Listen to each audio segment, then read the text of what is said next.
You think God is testing you, making you wait, teaching you patience. But Neville revealed the truth: you are the operant power. God is your consciousness, and your desire is already done in the realm of imagination. The only thing delaying it, your failure to assume it's already yours. Let's fix that tonight. I want to begin with something that will probably challenge everything you were taught in church, in Sunday school, in every prayer circle you ever sat in. You have been taught to wait on God, to be patient, to prove yourself worthy, to endure the test, to demonstrate faith by sitting still while life passes you by, while your desires remain unfulfilled, while you watch others receive what you have been praying for. You have been taught that God is somewhere up there, watching, deciding, measuring your readiness. And the longer you wait, the more spiritual you must be becoming. Right, wrong, completely, utterly, devastatingly wrong. And tonight I am going to dismantle that belief so thoroughly that you will never be able to hide behind it again. Because that belief, my friends, that passive, powerless, waiting belief, is the only thing standing between you and the life you are meant to live, the life that already exists, the life that is finished, done, complete in the realm of imagination, waiting only for you to claim it. Let me say this as plainly as I know how. God is not making you wait. God is not testing you. God is not up there with a clipboard checking off lessons you need to learn before you get the keys to your desire. God is your own wonderful human imagination. And the moment you imagined your desire, the moment you felt the wish fulfilled, it was done, finished, complete. All things are already yours in the kingdom of imagination. The only delay, the only gap, the only waiting is happening in your consciousness. You are waiting on you. God is waiting on you to accept what is already done. Now, before you close this video and go back to your comfortable waiting, before you retreat into the familiar excuse of divine timing and God's perfect plan, hear me carefully, because this is the heart of everything Neville Goddard taught. This is the secret that will set you free or leave you in bondage for the rest of your life. And the choice is entirely yours. The law is this: consciousness is the only reality. Your awareness, your I am, your sense of being. This is God, not a God separate from you, judging you, deciding whether you have suffered enough to deserve your good. But God as you, in you, expressing as you. When you say I am, you are speaking the name of God. And whatever you attach to those two words, im, becomes your experience. I am wealthy. I am loved. I am healthy. I am waiting. I am unworthy. I am being tested. Whatever you assume yourself to be, you become. Whatever you assume to be true of your world hardens into fact.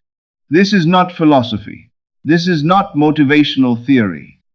This is law, as predictable as gravity, as certain as mathematics.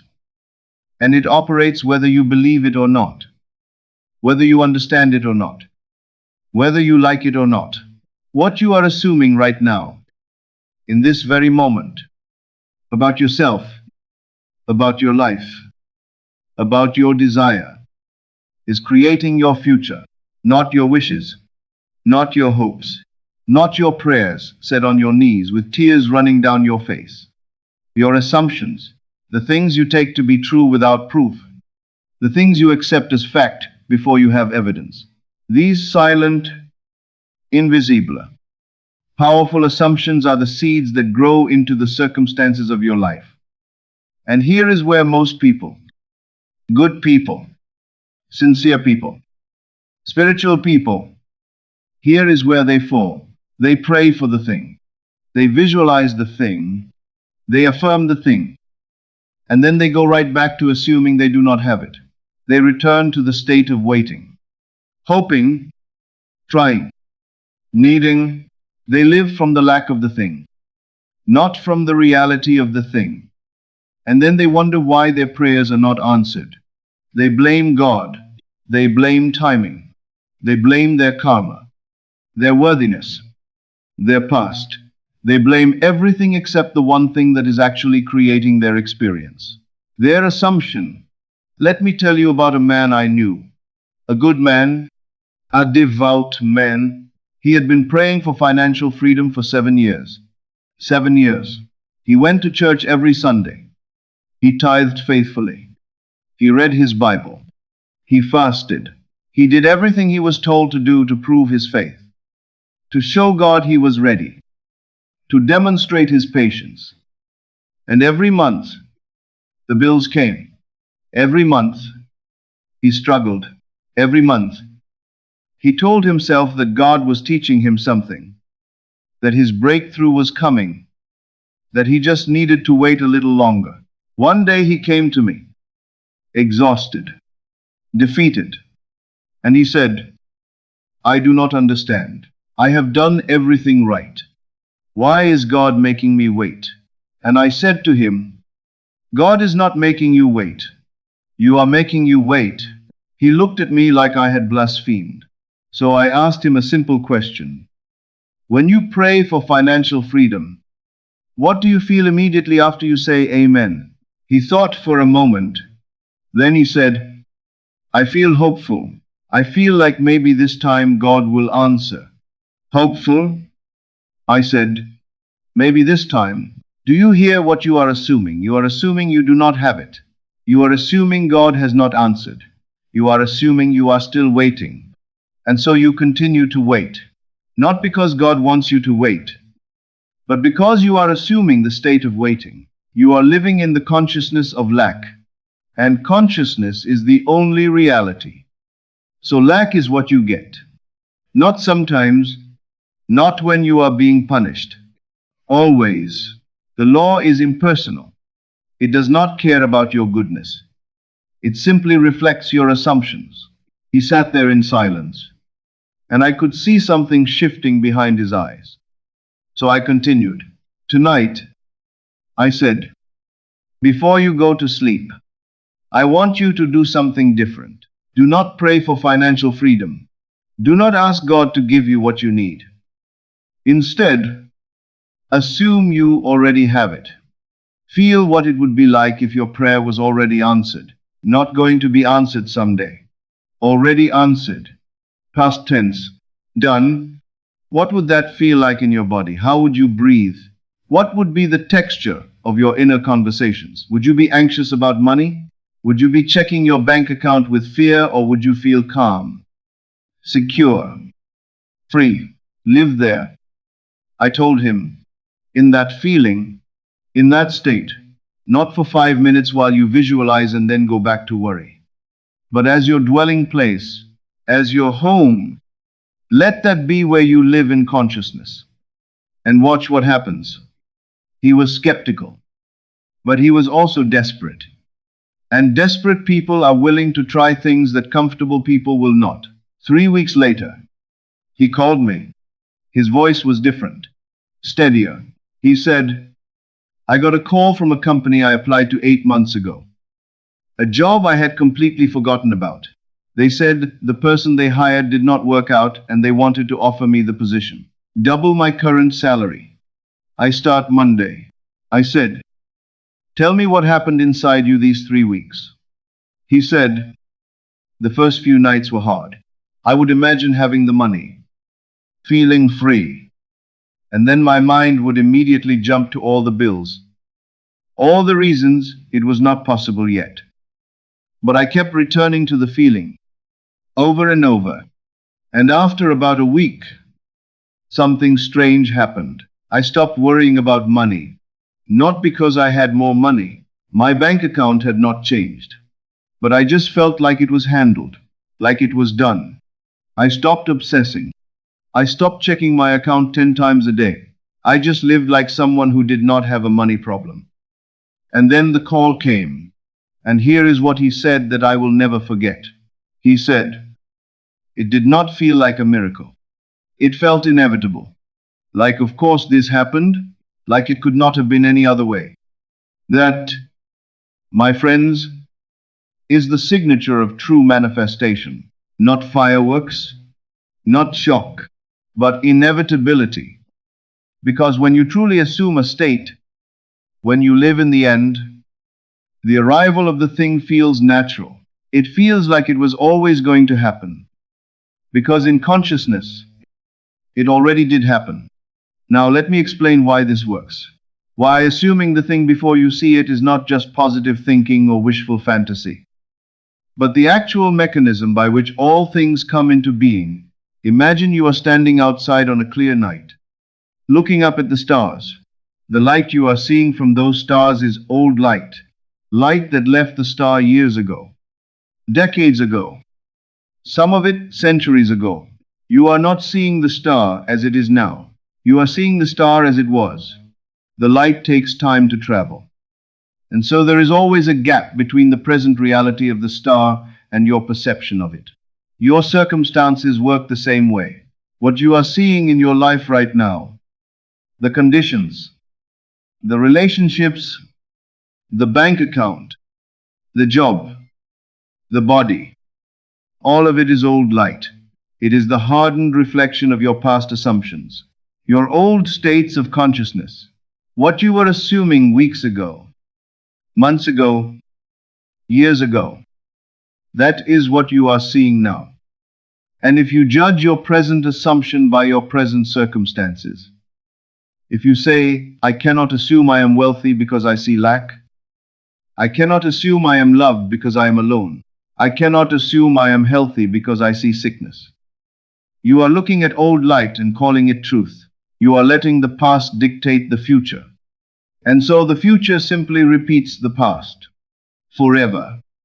But the moment you change your assumption, the moment you stop reacting to what is, and start assuming what you desire to be true, you change the light at its source.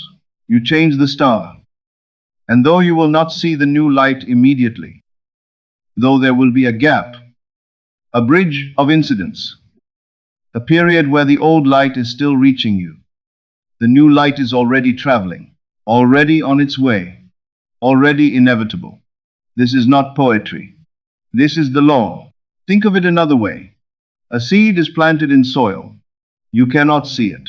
There is no evidence above ground that anything is happening. If you dig it up every day to check, you kill it.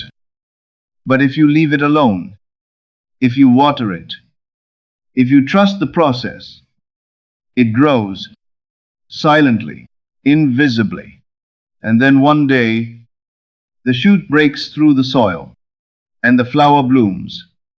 And everyone who sees it says, look, a miracle. But it was not a miracle. It was a law. Seed becomes plant. Assumption becomes fact. Always. Your desire is the seed. Your assumption is the water and the soil. And the waiting period. That gap between planting and harvest, that is not God testing you. That is not the universe making you prove yourself. That is simply the natural interval between cause and effect, between the inner and the outer, between the invisible and the visible. And the only way to shorten that interval is to remain faithful to your assumption, to persist in the state, to refuse to go back to the old consciousness no matter what the outer world is showing you. Most people plant the seed and then dig it up every hour. They assume the wish fulfilled for 5 minutes in meditation and then spend the next 23 hours and 55 minutes assuming it is not fulfilled. And they wonder why nothing changes. They are unplanting the seed faster than it can grow. So what does it actually look like to persist in an assumption? To dwell in the state of the wish fulfilled when your senses are screaming the opposite? Let me get very practical with you now, because this is where the teaching meets the actual texture of your actual life. You wake up in the morning. The bills are still on the counter. The person you love has still not called. The diagnosis has not changed. The circumstances are exactly as they were yesterday. This is the moment when most people abandon the assumption and return to the old state. This is the moment when they say, well, I tried that imagination stuff and it did not work. Time to get back to reality. But what is reality? Reality is not what you see. Reality is what you are conscious of being. And in this moment, you have a choice. You can react to the outer conditions and let them dictate your inner state. Or you can stay anchored in your assumption and let your inner state dictate your outer conditions. Here is what I want you to do. The moment you open your eyes, before you check your phone, before you start listing all the problems, before you let the day grab you by the throat, take 60 seconds, just 60 seconds, and remind yourself of who you are in your assumption, not who you were yesterday, not who the world says you are, who you are in the state of the wish fulfilled. If you are assuming financial freedom, feel it. Feel the ease.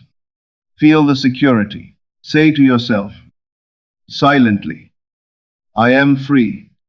I am abundant. All my needs are met. Not as a technique to get something, but as a statement of fact, as a description of your true state. Because in the realm of imagination, it is fact, and imagination is the only reality. If you are assuming love, feel loved, feel wanted, feel cherished. Say to yourself, I am loved. I am adored. I am in the most beautiful relationship. Not someday. Now, because in consciousness, now is all there is. And then, and this is critical, go about your day from that state. Not in that state for 5 minutes and then out of it for the rest of the day. From that state, as that person, the person who already has the thing, what would that person think about? What would that person worry about? Probably not the thing you are trying to manifest. Because they already have it. They have moved on to other concerns. They are thinking about what color to paint the new house. Not whether they will get the house. They are thinking about where to go on vacation with their partner. Not whether their partner will ever show up. They are thinking about how to invest their wealth. Not how to get wealth. This is living in the end. This is the state of the wish fulfilled. And it feels, at first, like lying to yourself. It feels irresponsible. It feels naive. Because you have been trained to face reality, to be practical, to deal with what is. But what is only what was assumed. And you are no longer that person. You are the person who has the desire. And that person does not spend all day thinking about the lack of the desire. No.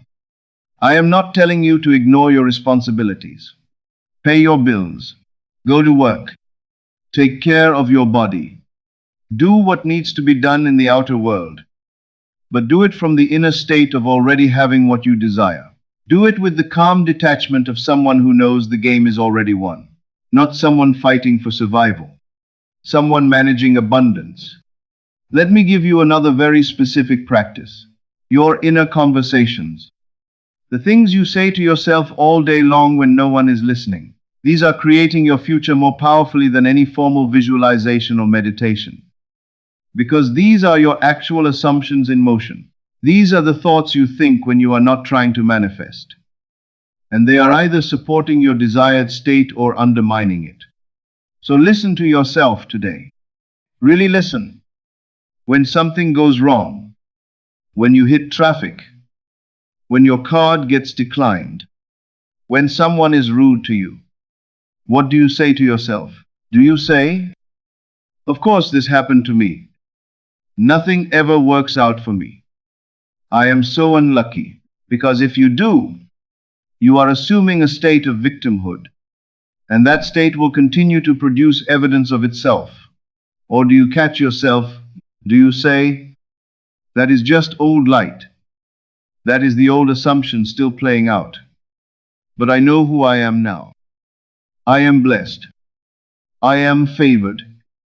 Everything is working for my good. And then you let it go. You do not fight it. You do not give it meaning. You just return to your assumption. Again and again and again. This is the work. not lighting candles, not vision boards, not affirmations said with no feeling behind them, but the moment by moment, choice by choice, thought by thought discipline of living in your desired state regardless of what the world is showing you. And here is what you will notice if you persist. The outer world will start to shift, not all at once, not in some dramatic thunderbolt moment, but quietly, subtly, a conversation that opens a door, a thought that leads to an idea, a delay that turns out to be a blessing, a coincidence that is not a coincidence at all. The bridge of incidents begins to build itself, and you do not build it. You do not force it. You simply stay in the state, and the state produces the means of its own embodiment. This is what it means that God is waiting on you. God, your own consciousness, your I am, is waiting for you to stop begging. Stop waiting. Stop trying to figure out how it will happen, and just assume it is already done. The moment you do, the machinery of the universe begins to rearrange itself to match your assumption, not because you earned it, not because you were patient enough, but because consciousness is the only reality, and what you are conscious of being, you become. Now I know what some of you are thinking. You are thinking, I have tried this, I have assumed, I have visualized, I have felt the feeling, and nothing happened. Or something small happened and then it stopped. Or it seemed to be working and then everything fell apart. And so you conclude that this teaching does not work. Or it works for other people but not for you. Or you are doing something wrong. Let me address this head on, because this is where most people give up, right at the edge of the breakthrough, right when the old state is dying and the new state is about to be born. And they mistake the death throes of the old for evidence that the new is not coming. Here is what actually happens when you change your assumption. The old state does not go quietly. It fights back. It produces circumstances that seem to contradict your new assumption. It whispers doubts. It brings up past failures. It shows you all the reasons why this will not work. And this is the test. Not a test from God. A test from your own subconscious, which has been running the old program for years, maybe decades, and does not want to change. Most people fail this test. They see the contradiction, the delay, the setback, and they say, I knew it would not work. And they return to the old assumption. And the old assumption, grateful to be reinstated, continues to produce the old results. And the person says, I tried that law of assumption thing and it did not work for me.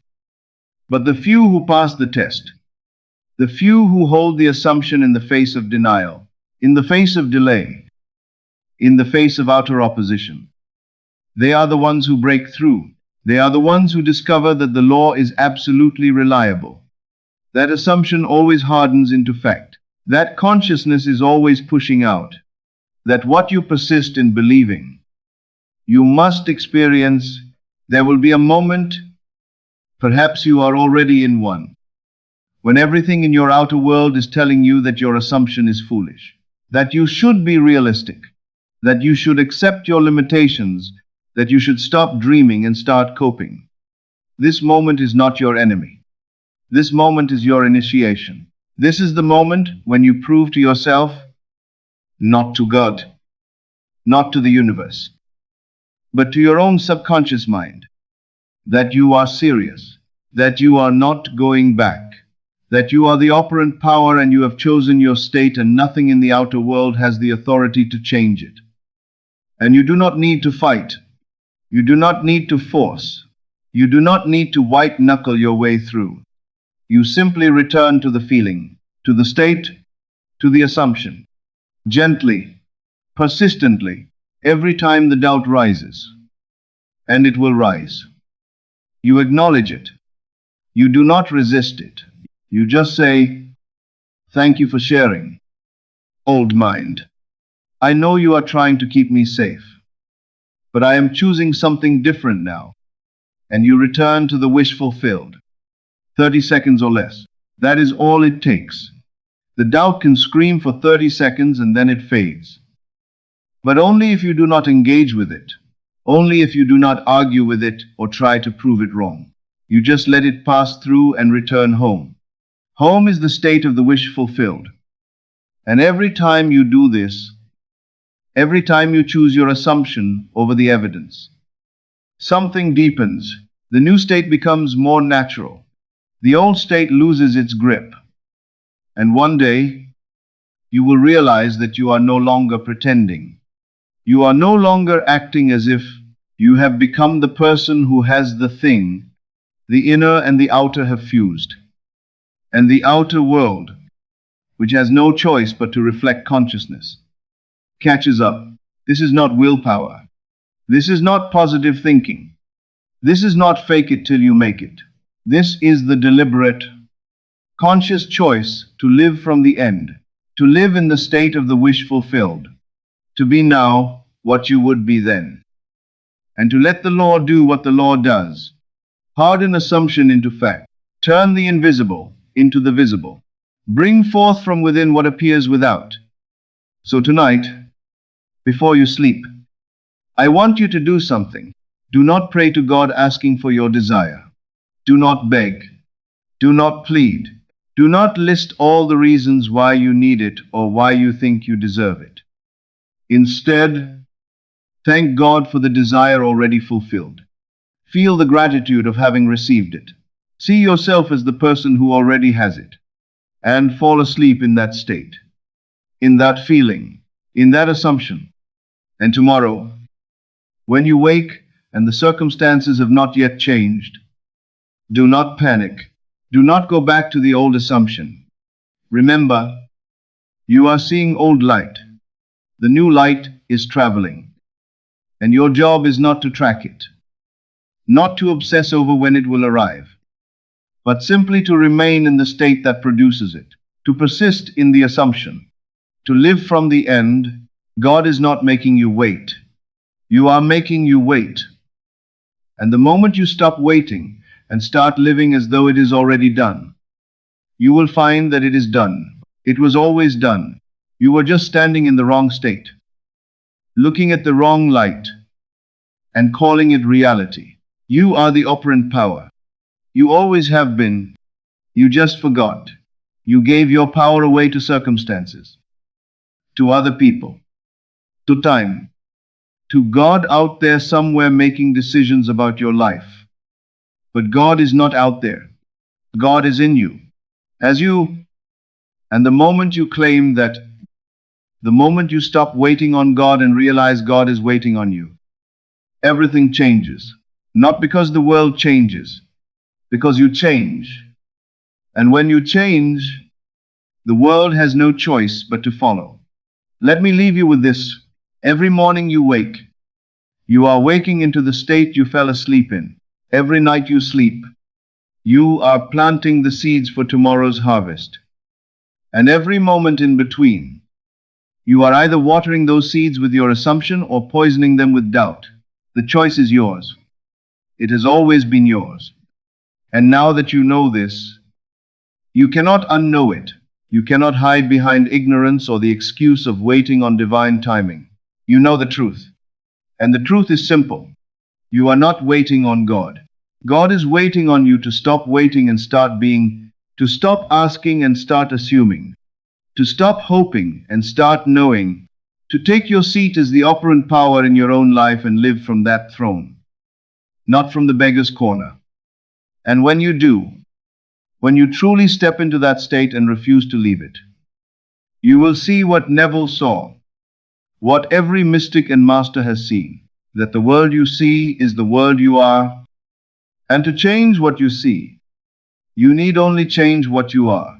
So rise, stand up in consciousness, claim your desire, not in the future, not when conditions are right, no, in imagination, and let the outer world scramble to catch up. Because it will. It must. It has no choice. Consciousness is the only reality. Assumption hardens into fact, and you are God pushing out. Now, let me distill the most important lessons from everything we have covered tonight. First, understand that God is not an external being testing your patience or withholding your good. God is your own consciousness, your I am. And your desire is already complete in the realm of imagination the moment you conceived it. Second, what delays your manifestation is not divine timing, but your failure to persist in the assumption that you already have what you desire. You must stop living from the state of waiting and start living from the state of fulfillment. Third, your circumstances are not present reality, but old light, reflections of past assumptions. And they will continue to reflect the old until you hold your new assumption long enough for it to harden into fact. Fourth, the practice is moment by moment choosing to return to the feeling of the wish fulfilled, especially when outer evidence contradicts it. Because this is when the assumption is forged into permanence. And fifth, you are the operant power in your life. Stop giving your authority to circumstances, timelines, or an external God, and claim your throne as the conscious creator of your experience. Take these truths into your sleep tonight and live from them tomorrow. You are not a beggar waiting at heaven's gate. You are the creator standing at the door of possibility. And you need only assume it open for it to swing wide before you. The life you desire is not coming to you. It is already here, waiting in consciousness for you to accept it. So stop waiting on God and become the God you are. That is when everything changes. Good evening, my friends. Walk out of here knowing this is Neville Lectures.